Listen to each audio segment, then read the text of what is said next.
Hey guys, thanks for being here with me on the Modern Animism Podcast. I'm your host, Laura Giles, and each week I bring you ways to bring animism into your day to day life. Sometimes it's about a way to see things differently. Sometimes it's about highlighting what's happening seasonally. Sometimes it's specifically spiritual. Animism is a reflection of life as it is. It's about living a relational life, and one of the ways to recapture that spirit if it feels lost in the day to day routine of living is by going on a pilgrimage. As some of you know, I just led a group to Cornwall where we did a pilgrimage to St. Michael's Mount. I'm going to share what that was like to give you an idea of whether a pilgrimage is something you even want to consider. Then I'm going to give you some tips on how to do a pilgrimage. Now, I know that the Camino de Santiago is the big one.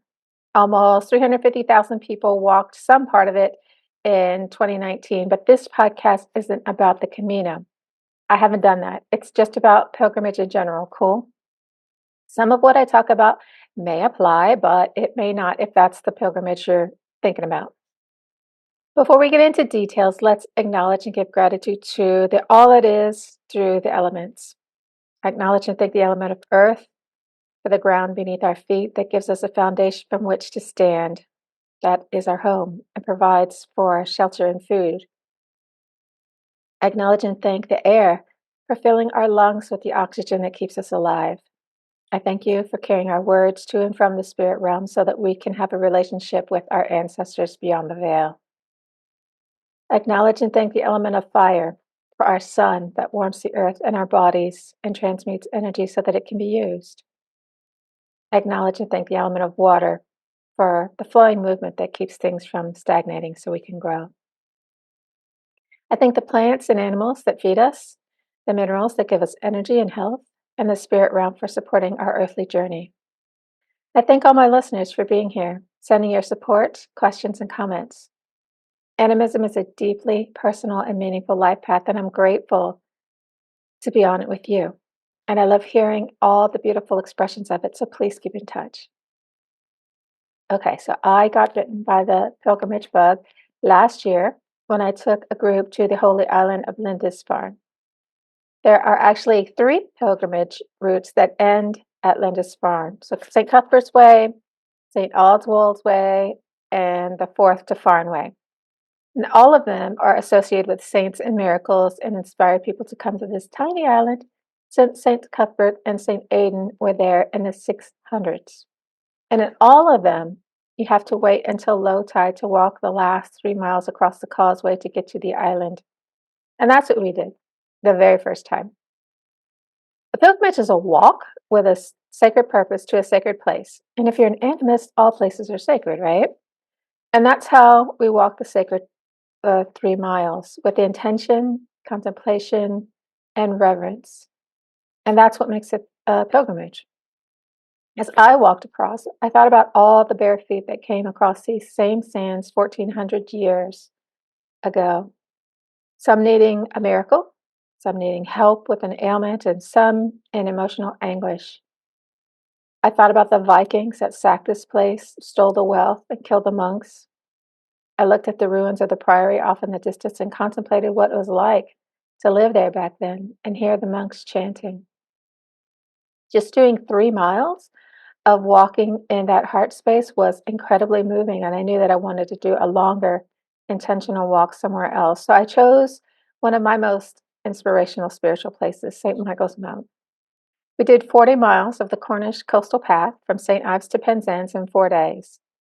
Grant Lowther was one of the people who attended the pilgrimage, and he shared his interpretation of the first day of walking and has allowed me to share it with you. So here's what he wrote. Arriving in the misty overcast common to this part of the world, we journeyed to the beginning of the path, bringing with us the fears and concerns of daily life, some deeply buried, others shimmering on the surface soon to depart. Amid light rain and wind, we set off on the first morning blindly towards an unknown future. Rudimentary path markers dotted the way, infrequently enough to leave a constant sprinkle of doubt in our minds. Then came the test. Gentle breeze and drizzle gradually escalated into gusts, promoting slips and stumbles, bringing drenching pellets of water stinging against every bodily surface. Surmounting boulders astride the path, skipping over, around, through, and through poor judgment or faulty planning, in tracks of mud too large to avoid, we continued along. Each step quickly but carefully taken to prevent injury from putting a halt to our planned adventure. A descent in the path brought a brief lift to the spirit as ever-present burn in the thighs and hips enjoyed a respite, followed by a despairing glance ahead at the seemingly vertical ascent soon to cause the piercing pain to blossom again along with the lungs, grasping for life, sustaining air, and the sound of one's blood pounding behind the jaw. At last, awash in mud, drenched through every layer of clothing worn, we found our destination and a warm greeting from our fellow traveler who had gone ahead, foregoing the adventure. We had a minor trauma to process, some limbs to let rest, and cold, wet bodies and clothing to dry. But we also had memories of nature's exquisite beauty, earned by our labors and available to no one else. We could show the photos, but no words could convey the struggle and the triumph we had just overcome. Alive, we prepared to blindly step off the next day to begin anew. As eloquent as that is, it doesn't capture what it's like to be outside for 6 hours in 25-mile-an-hour winds and 35-mile-an-hour gusts in the North Atlantic coast as you're walking up and down really steep, rocky, slippery, muddy ground and surrounded by nature in her unapologetically wild state. I was pummeled. I was hungry. I had to use the bathroom really badly. And I was so tired that I didn't think I could keep standing. And it was perfectly glorious. And this was just day one. I really wondered if anyone would be up for doing it again the next day, but everyone set off. The weather was a lot milder by the next morning, and we still had 11 up and down miles ahead of us, all dressed for all seasons, wet, hot, cold, and windy, and needing every piece of clothing that I bought. We set off. It was jacket on, jacket off, hat on, hat off. And while it may have seemed like that would be pretty horrible, I really felt alive. There are no distractions out here. There's no office to call, no taxes to pay, no family drama, no anything. Whatever's in play before I got there was gone. It was just breathe in, breathe out. Put one foot in front of the other and allow your body to get in sync with nature. The law of resonance says that when two bodies are in close proximity, the one with the stronger frequency brings the weaker one up or down, and that's what happened. I got into the flow of nature and became one with it. I didn't care if the sun was fierce or the wind was wild. It is what it is, and I loved it. I didn't care if my hair was wild and my clothes were soaked. I was outside. This is what it's like to be outside. The second day was better than the first because of the weather, but it was long and grueling. I was really tired, and at the end of the day, I went to sleep right after dinner, and I'm pretty sure I slept like 10 hours. The next day was another 11 miler. Fortunately, this one was a bit easier because there were small stretches that were flat, and the rain was totally gone. So everywhere we looked was blue sky and wild, wonderful surf. It's hard to be surrounded by that much beauty and not feel the gratitude of just being there and being alive to see it. And that was absolutely wonderful. We only had 4 days of walking. On the fifth day, we'd reached St. Michael's Mount, and on the evening of day 3, I was very aware that it was almost over and I didn't want it to end. So I went out after doing all that walking and walked some more. I went down to the beach and just sat there taking it all in. It's a different feeling to be still with the sea, sky, land, and setting sun. I wanted all the elements around me in total stillness. I think I was trying to inhale it or capture the essence of it or something. I really didn't want it to end. The first 3 days were hard. Everyone we spoke to about the fourth day said, "You're going from Port Perno to Penzance? Aye, that's a trek," or something like that. British people can be really understated, so I was almost mentally defeated before we even left. I didn't have any muscle soreness or blisters from the previous days, but the mental stress can be worse than the physical stress. My normal walking pace is about 3 miles an hour, and I was walking a lot slower than that. And I was worried whether I could make it the whole 11 miles in daylight, even though I started walking maybe 9 or 10. So even though it was tough, and I had to stop a lot to catch my breath, it was easier because there were places to get a drink, use the bathroom, take in a view, and relax along the way. And it made it easier to enjoy the walk. We got to Penzance in about 5 hours, I think. So it was well before dinner time. And I was still fresh and energized and very happy that we had undertaken the journey. And heading up to St. Michael's Mount the next day, I was incredibly mindful of why I was there and the significance of coming to this place. I took care to remain present, and it was a really rewarding experience. We visited many of the sacred sites of Cornwall and the Isle of Scilly after that, but that was the pilgrimage part. It was mentally, emotionally, physically challenging, and it was one of the most spiritually worthwhile things I've ever done in my life. I highly recommend it to anyone who wants to feel alive and rekindle their inner spark.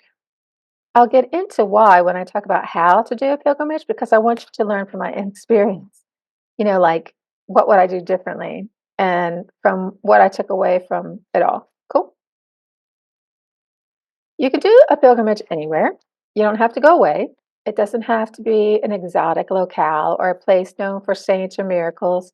You can do it at your local park or even around the track at your gym. The inner adventure is absolutely as important as the outer one. So I get clear on your intention before you go. If you're solid in that, I think the rest can fall into place a lot more easily. Another suggestion is to stay clear on why you're there. A pilgrimage often involves hardship and sacrifice. Think about it historically. Most pilgrims left their homes, traveled alone, and were gone for weeks or longer to get where they were going. It wasn't comfortable. They may not have slept under a roof or had a hot meal the entire time, and yet they were dedicated to that mission. Our first day was brutal, and it was glorious. At the end of it, I felt accomplished. I didn't set out to prove myself that, I was physically capable of hard things, but I definitely felt that way at the end of it. That's a really nice feeling. And if you have a long, hard journey, having a sense of purpose can keep you going and give any hardship meaning. For a practical tip, I'd start conditioning well in advance. Whether you're doing 8 miles a day or 20, practicing doing that length of walking day after day in the same type of terrain helps. You want to do the same elevation and the same grade. I started walking almost a year before this trip. I was comfortable with the mileage and elevation, but I didn't consider the grade. We had really steep ups and downs that I was not prepared for. Like I said, my pace is typically about 3 miles an hour, but I was well under that on this trip. And since you're going to be walking day after day, you need to practice that. Even walking 3 or 4 hours a day after day, is tiring, and you won't enjoy it as much if you struggle through it. So get conditioned for the miles, the terrain, and for the weather. I also walked throughout the winter to be acclimated to the spring wind and rain, and I think that helped me tremendously. Another tip is to do your conditioning walks in the gear that you intend to take with you. That means everything: hat, socks, water bottle, backpack, all of it. If something is going to fail or be too heavy or just not adequate, you want to know before you hit that trail. And remember that your day bag should never be more than 10% of your weight. So I bought blister packs just in case, and I was surprised when I didn't need them.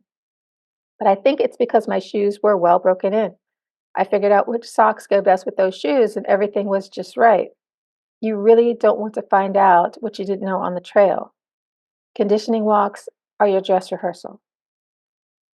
Another tip is to plan for what you can do, not what you want to do or what you think you should do. This is not a competition. You don't have to do what other people are doing. If you can only do 5 miles, do 5 miles. If you choose a route that's completely flat and has no known spiritual significance, or that is only 2 days long, that's enough. My first one was 3 miles. It took us an hour. It was completely flat. So No challenge to it all, and yet it was deeply significant. That's far more satisfying than stressing yourself out, putting yourself at risk, or failing to accomplish what you set out to do. You don't have to be Superman. That's not what this is all about. Now, we didn't have a lot of walkers on our path, and that's one of the reasons I chose it and chose the time of year that we walked. If you're on a famous path with tons of pilgrims, you're going to see people who are all kinds of kitted out with fancy gear. Maybe me walking really fast and sprinting up the hills like gazelles. Actually, there were a few who passed me like that, and they came up silently behind me and were out of view before I could exhale. My suggestion is to linger. Don't push yourself.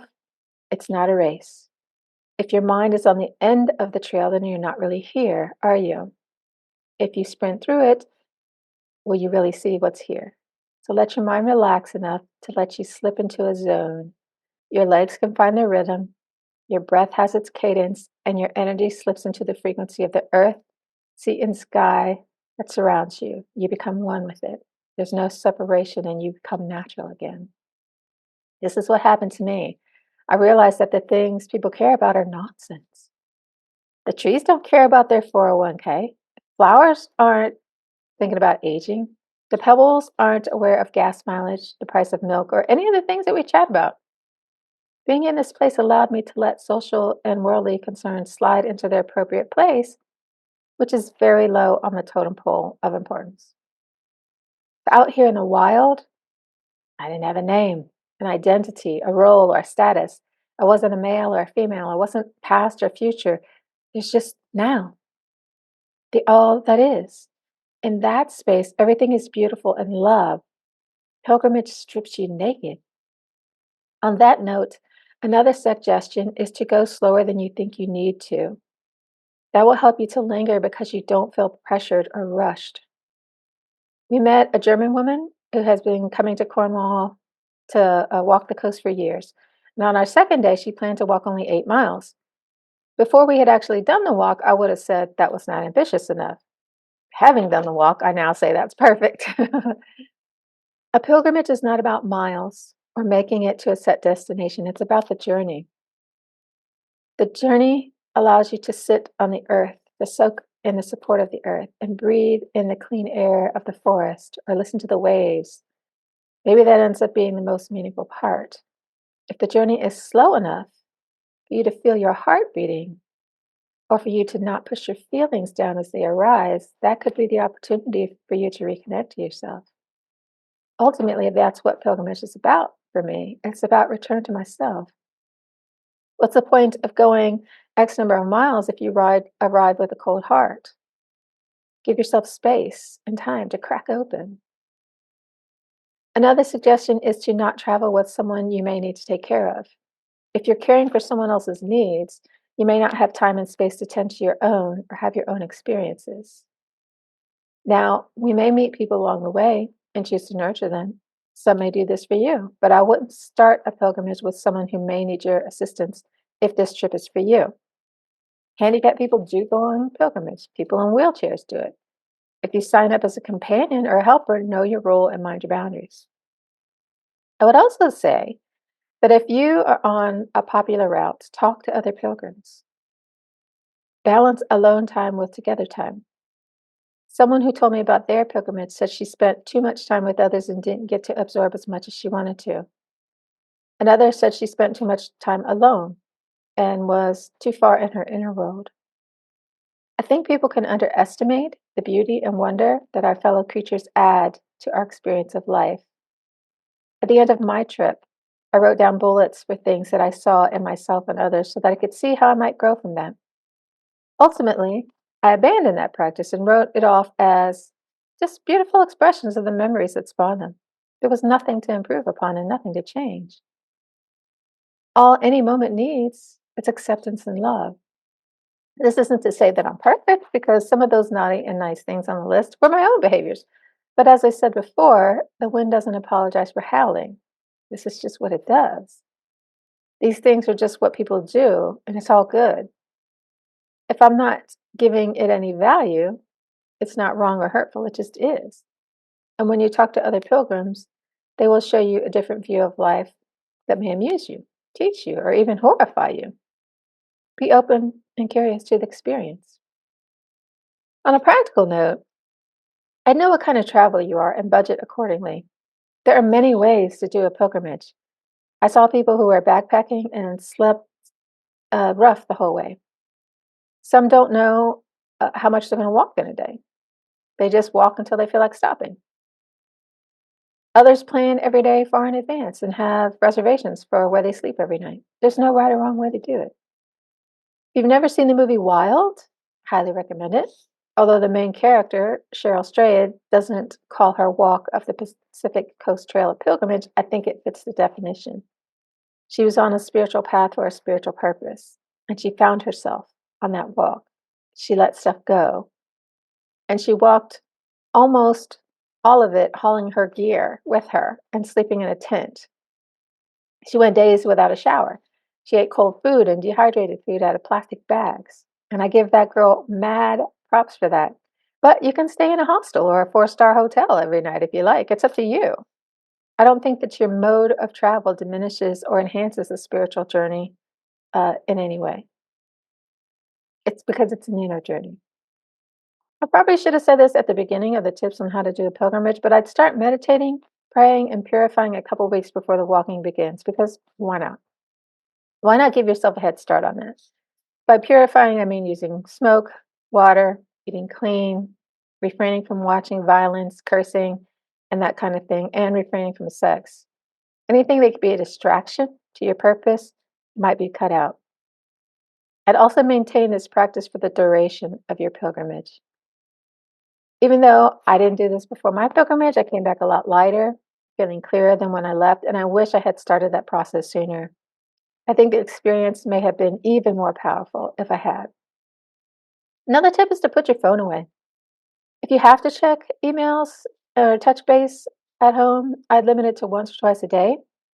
The more your phone is out, the less present you are in this moment, and that can rob you of the experience of why you came here in the first place. We all use our phones for everything, even photos, and I keep photos to a minimum as well. I promise you, if you're present, every sensory detail of your experience will be etched into your being and you won't need a photo. Now, I'm not saying don't take any. I certainly did share with others, even though the photos won't capture a tenth of the reality.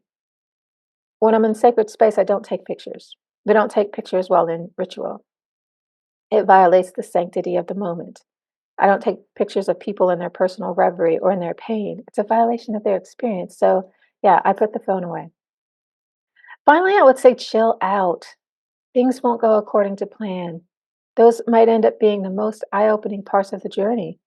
Allow things to unfold as they will, and you won't be disappointed.